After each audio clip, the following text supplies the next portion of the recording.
হবে নাকি রবিবারের দুপুরে এরকম একটা মাটন, তাও যদি হয় রসুন ফ্লেভারে ভরা। আসুন তাহলে দেখে নেওয়া যাক রেসিপিটা। আমি এখানে 500 গ্রাম মাটন ও 500 গ্রাম আলু নিয়েছি। আলুগুলোকে একটু কাট লাগিয়ে নিচ্ছি, তাহলে নুন মশলাটা ঠিক মতন ঢুকবে। ম্যারিনেটটা হবে কিন্তু একটু বেশি রসুন দিয়ে। এখানে আমি 4টে রসুন নিয়েছি। কথায় বলে মাটনে আদা, চিকেনে রসুন, কিন্তু একবার রসুন দিয়ে মাটনটা বানিয়েই দেখুন না, কি অপূর্ব লাগবে খেতে। এর মধ্যে 1 চামচ গোলমরিচের গুঁড়ো ও 2 চামচ টক দই দিয়ে দিচ্ছি। একটু নুন দিয়ে দিচ্ছি, নুন ছাড়া তো আর ম্যারিনেট কমপ্লিট হয় না।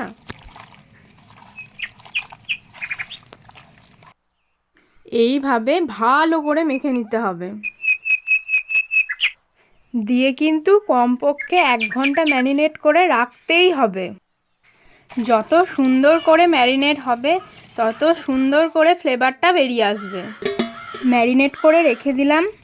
এবার চলুন যাই, গাছে কয়েকটা কাঁচা লঙ্কা হয়েছে তুলে আনি। কি সুন্দর সবুজ লঙ্কা হয়েছে দেখুন, গাছের লঙ্কার সুগন্ধই আলাদা। এই কটাই আজকে রান্নায় দেবো।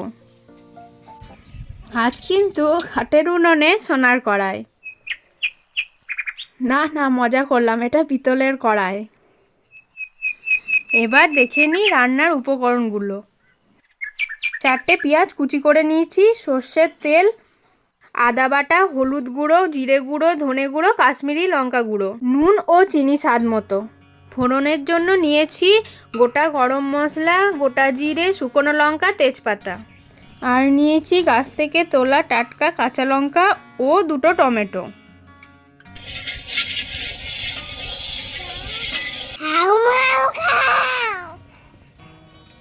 তেল গরম হয়ে গেছে, এবার পেঁয়াজগুলো বেরেস্তা করে নেব।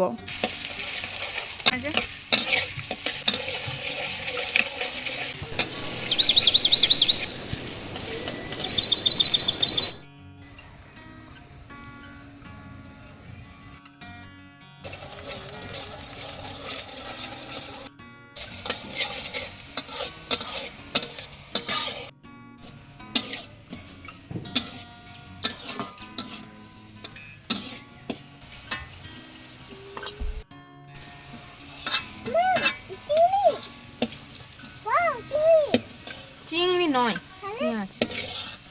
পেঁয়াজগুলো বেরেস্তা হয়ে গেছে, এবার ম্যারিনেট করা আলুগুলো লাল লাল করে ভেজে নেব।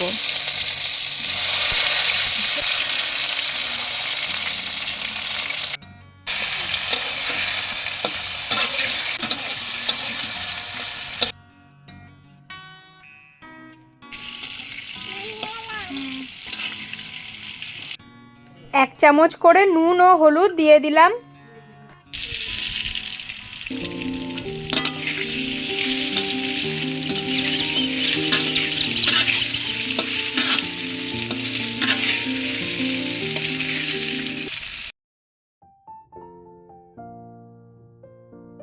আলুগুলো ভাজা হয়ে গেছে, তুলে নিচ্ছি।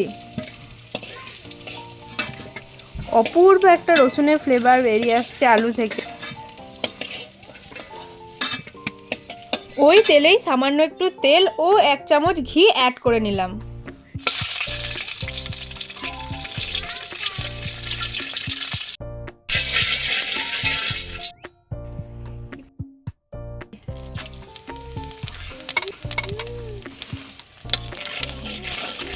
ফোড়ন দিয়ে দিয়েছি, এবার মাংসটা কষতে দিয়ে দেবো।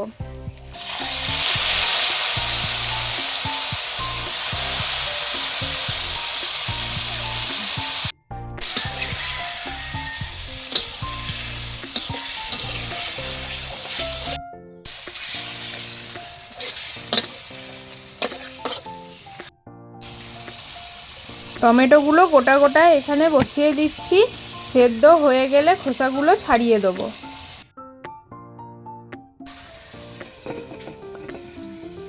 কষা হোক, ততক্ষণে পেঁয়াজ বেরেস্তাগুলো বেটে নিই। একই সঙ্গে 2টো কাঁচা লঙ্কাও বেটে নিচ্ছি।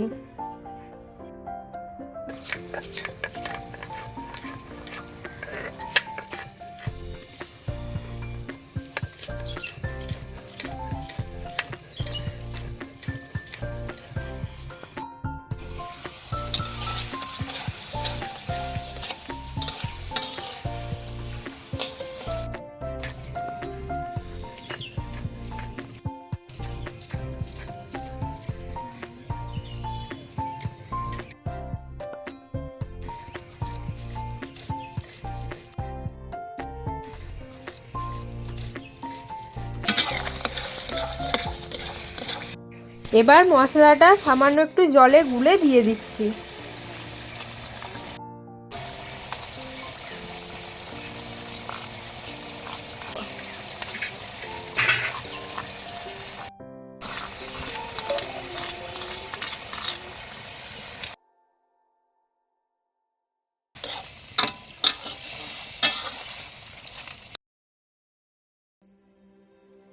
পরিমাণ মতো নুন চিনিটা দিয়ে দিলাম।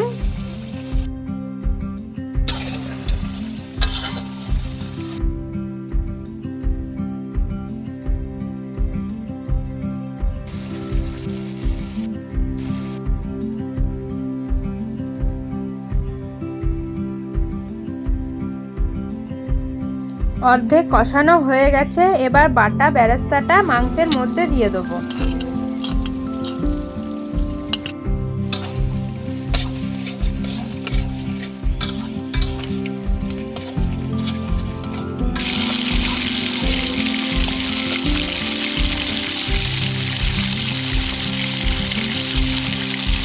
ভেজে রাখা আলুগুলো এবার দিয়ে দিচ্ছি।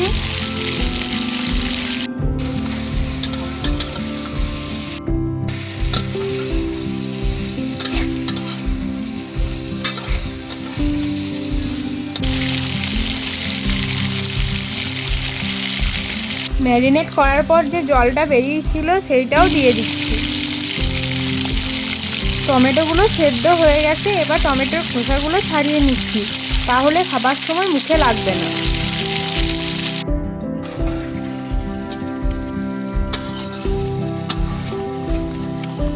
উফ, যা গন্ধ বেরিয়েছে না, আশপাশটা পুরো সেন্টে মম করছে।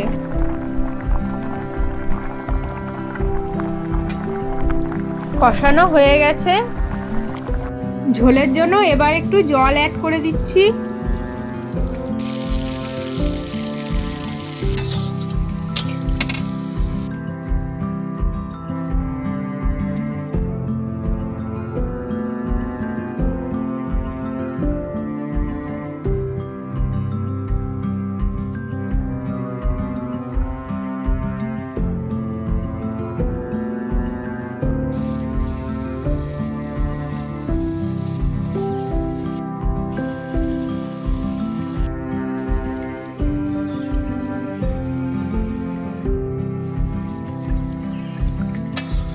ব্যাস, সেদ্ধ হয়ে গেছে, এবার মাংসটা নামিয়ে নেব।